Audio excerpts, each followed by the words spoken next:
राम राम मित्रांनो, ऑगस्ट महिन्याच्या अतिवृष्टीमुळे बऱ्याच शेतकऱ्याचं नुकसान झालेलं आहे मित्रांनो। विदर्भातील आणि मराठवाड्यातील बरीच शेतीचे नुकसान झालेले आहे। तर त्याची नुकसान भरपाई आपल्याला किती मिळेल?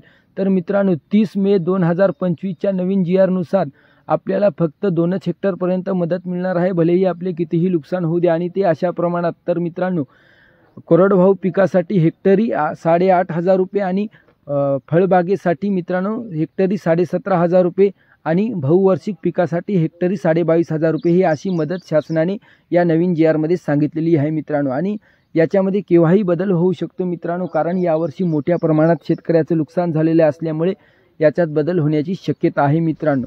तर कारण आता चर्चा चालू आहे की आपल्याला जास्तीत जास्त 3 हेक्टर पर्यंत सरकारी मदत मिळण्याची अशी शक्यता आहे मित्रांनो। आणि कोरडवाहू पिकासाठी आपल्याला हेक्टरी 13,600 रुपये मदत अशी मिळण्याची शक्यता आहे मित्रांनो।